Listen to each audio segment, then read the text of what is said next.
on the 1 minute, we can drop down, okay, and set our targets, or, you know, partial targets, off at this top level. Okay, so instead of just getting a 4 to 1, we're now potentially getting a 27 to 1.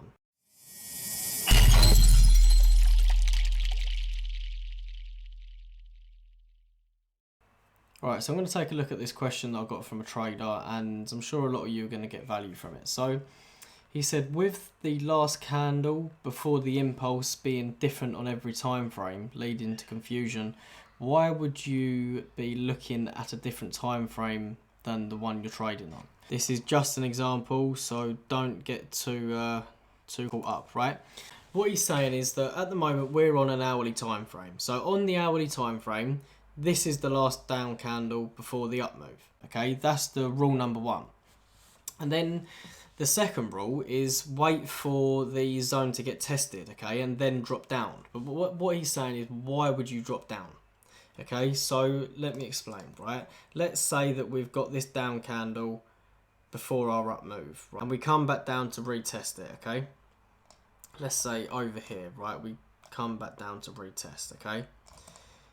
And we want our stops below this low, okay? We want it below a low of a down candle before an up move, right? And we're going to retest for these highs up here, okay? So as you can see, on a 1 hour time frame, we've got basically a 4 to 1, okay? Now you don't have to drop down to a lower time frame. You could just set your orders here, wait for the price to hit it, and then, you know, get involved with the trade, right? At a 4 to 1. But the reason why you may want to drop down is to get a better price, okay? So obviously there's no confusion on this. We know that we wait for on our hourly time frame, we have our last down candle before our up move, okay?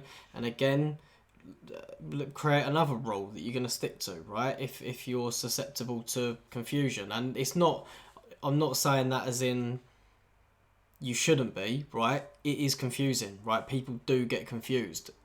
You know, until you sort of develop, you know, looking at the market in a fractal nature, okay? And I've got videos on that, right? So, and then what we'll do then is we'll drop down to a 1 minute, okay? Or a 15 or a 5, right? Let's just drop down to a 1, right? Whatever time frame that is, just for the sake of this example, we'll drop down to a 1 minute. And the benefit of dropping down the time frame is basically to get in at a better price. We've got a similar sort of setup, right? We've got our last down candle, before our up move. Obviously, if this all happened inside the zone, it'd be a bit better, right?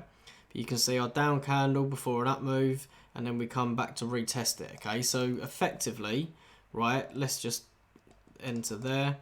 Effectively, this is the same trade on our 1 minute as the trade that we've got on our hourly, okay? So the reason is we've got an area of interest now from this down candle, and we're basically taking the same trade on a lower time frame to get in at a better price. Okay, so now we've got anticipation that the market is going to reach this level, right? We've dropped down to a lower time frame, and we've identified a setup that can allow us to get involved in a bullish move, right? And we're anticipating the highs above here to get taken out, as we've identified on our hourly time frame.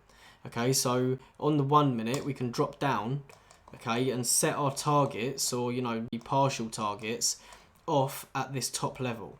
Okay, so instead of just getting a 4 to 1, we're now potentially getting a 27 to 1, right? Or, you know, taking off at these highs. Okay, so again, just very similar to our trade on the hourly, right? We want to take out these highs, the highs that we made. Okay, so this is basically exactly the same trade as on the hourly, right? But instead of just taking our full position off here, based on the hourly time frame, we'll take half our position off here and let the rest run to the position on the hourly. So if there is confusion, right, then of course, you know, you can stay on the same time frame, right, and just not jump around. Plenty of people do that, right? It's absolutely fine. There's no right or wrong way. If this is if dropping down is adding confusion, then don't do it, right? If you want to give it a go, then create very, very strict rules. And there's a million different ways to trade, right? It's just whatever's best for you, whatever you're the most comfortable with. But to answer your question, that is why you would drop down. Okay, it's basically to fight for price and get in at a better price, right? I hope you got value from that. If you did, be sure to hit the like button. If you didn't, and you're still stuck, then reach out to me. Hopefully, I can assist you further. And wherever you are on your trading journey, I hope you have a good week, and I'll see you on the next one.